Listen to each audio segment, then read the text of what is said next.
Sponsor by ভীষণ নবাবগঞ্জ। সম্মানিত প্রিয় দর্শক শ্রোতা, কাছে কিংবা দূরে, দেশে কিংবা প্রবাসে, যে যেখান থেকে ডিএন বাংলা কর্তৃক আয়োজিত জীবন ঘনিষ্ঠ রমাদানুল মুবারক উপলক্ষে ইসলামী আলোচনা সিরিজ শুনতে পাচ্ছেন, দেখতে পাচ্ছেন, সকলের প্রতি আন্তরিক মোবারকবাদ, ধন্যবাদ, কৃতজ্ঞতা। জাযাকাল্লাহু খায়রান আহসানাল জাযা। সম্মানিত প্রিয় দর্শক শ্রোতা, আমরা জানি এই মাসটি শাহরুস সাদাকাতি ওয়াজ যাকা, অর্থাৎ দান সদকা জাকাতের মাস।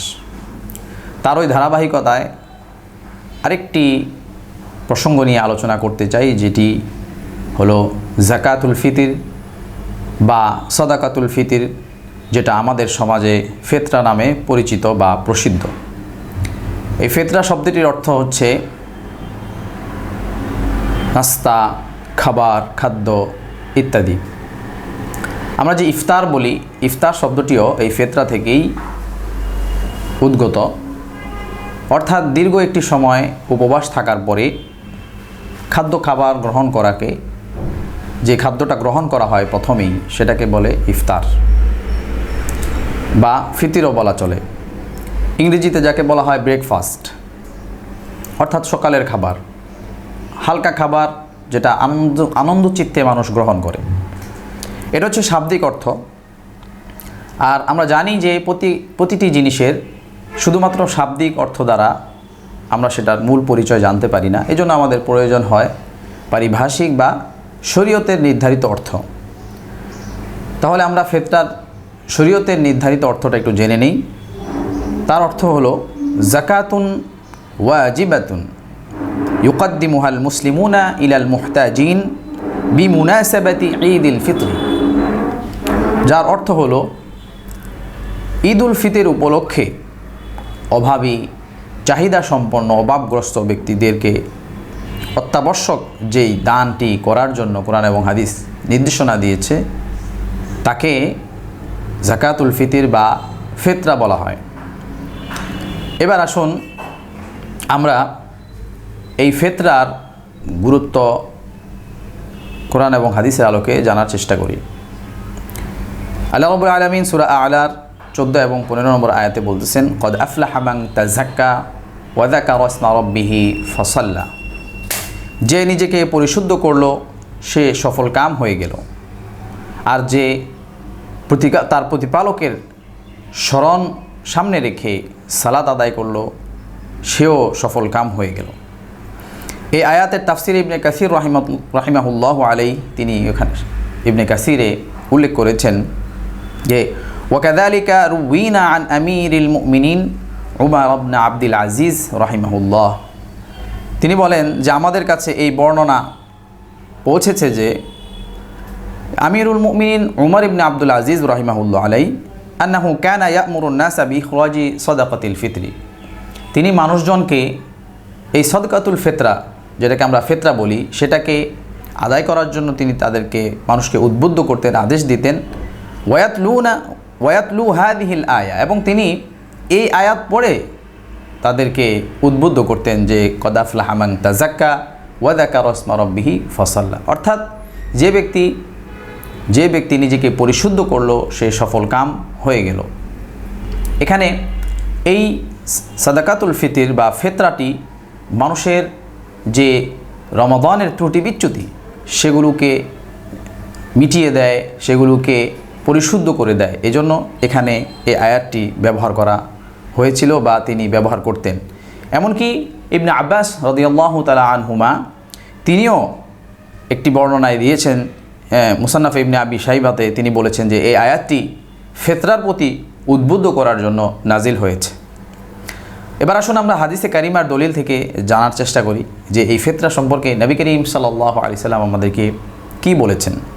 বুখারী শরীফের 1503 নম্বর হাদিসে ইবনে উমর রাদিয়াল্লাহু তাআলা আনহুমা থেকে বর্ণিত, তিনি বলেন, আন্না নবী সাল্লাল্লাহু আলাইহি ওয়াসাল্লাম আমারনা বিযাকাতিল ফিতর, তিনি আমাদেরকে যাকাতুল ফিতর অর্থাৎ ফিতরা আদায়ের জন্য আদেশ করলেন, নির্দেশ দিলেন, উপদেশ দিলেন। ক্বাবলা খুরুজিন নাসি ইলা সালাহ, আমরা যেন সেটিকে মানুষজন ঈদগাহে যাওয়ার পূর্বেই, ঈদগাহে অর্থাৎ ঈদের জামাতে যাওয়ার পূর্বেই আমরা যেন সেটা কী করি, দান করে দেই, মানুষের মাঝে বিলি বন্টন করে দেই।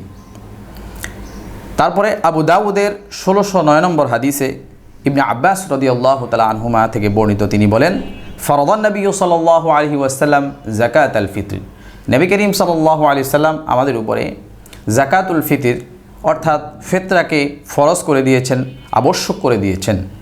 কেন দিয়েছেন? তুহরাতাল লিস-সাইমি মিনাল লাগwi ওয়ার রাফাফি, এটা তিনি এজন্যই করেছেন, উনি এভাবে আমাদেরকে জানিয়েছেন যে আমরা রোজাদার অবস্থায় যে সমস্ত ত্রুটি বিচ্যুতিগুলি অনাকাঙ্ক্ষিতভাবে আমাদের দ্বারা সংগঠিত হয়ে যায় সেগুলোকে মিটিয়ে দেওয়ার জন্য, সেগুলোর পরিশুদ্ধির জন্য, সেগুলো থেকে পবিত্রতা অর্জনের জন্য তিনি আমাদের উপরে এটাকে আবশ্যক করে দিয়েছেন। ওয়াতু'মাতাল লিল মাসাকিন, এবং এটি একটি উসিলা যার দ্বারা যে সমস্ত অভাবী ব্যক্তিগণ রয়েছেন তাদের জন্য আনন্দস্বরূপ, খাবার স্বরূপ।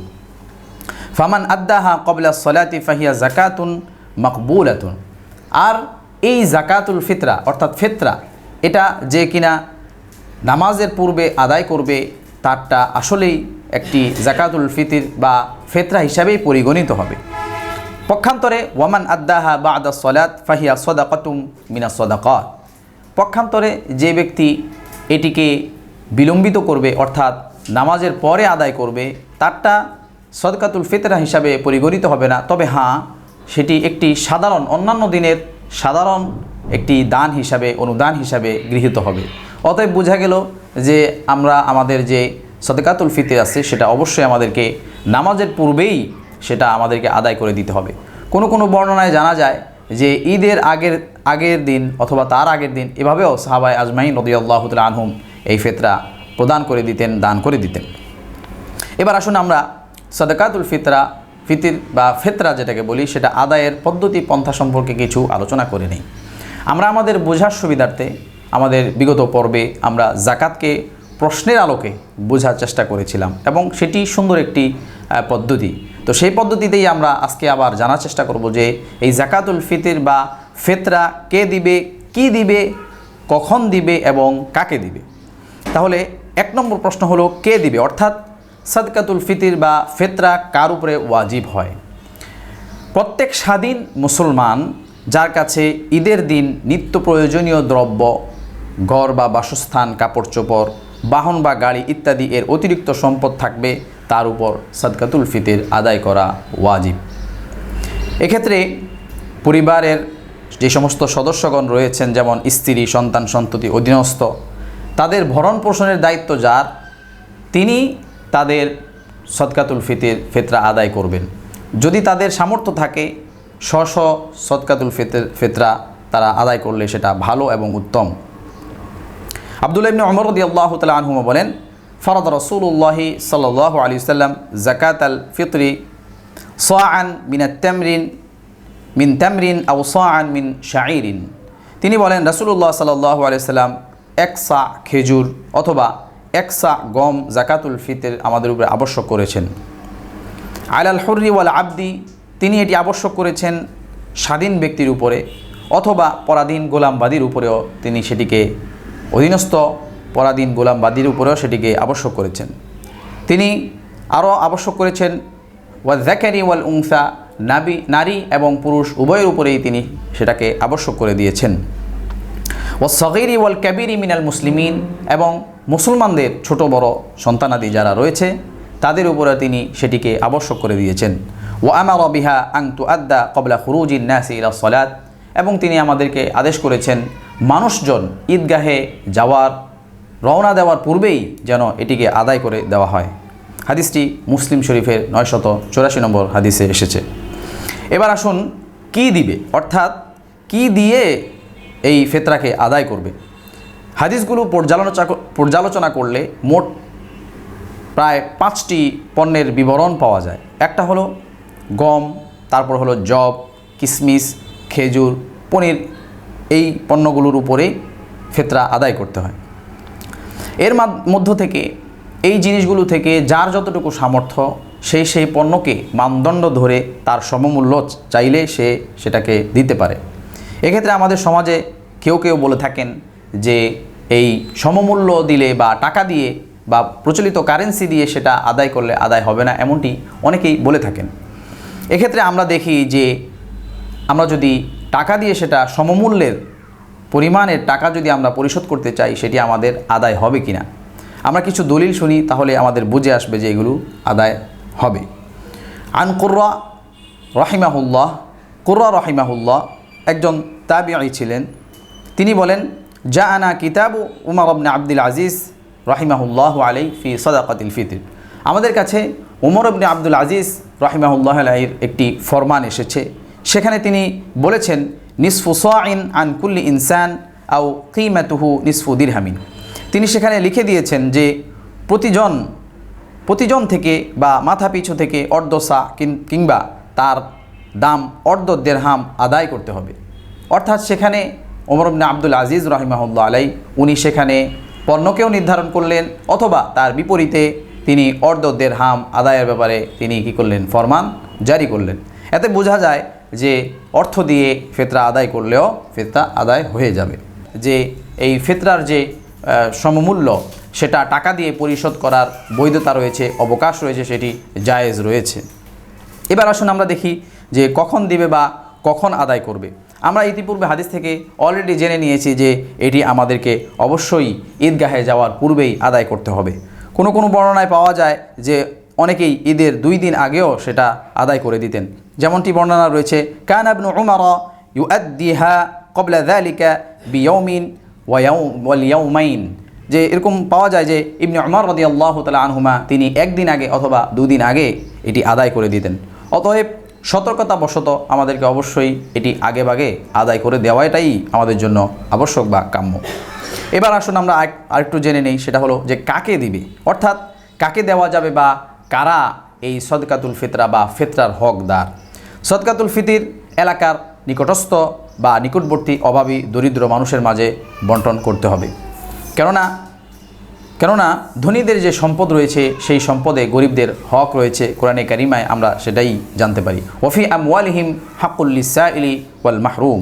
আর আল্লাহ তাআলা ইরশাদ করেন যে ধনীদের সম্পদে আমি বঞ্চিত যারা, অভাবী যারা, তাদের জন্য আমি অধিকার রেখে দিয়েছি, হক রেখে দিয়েছি।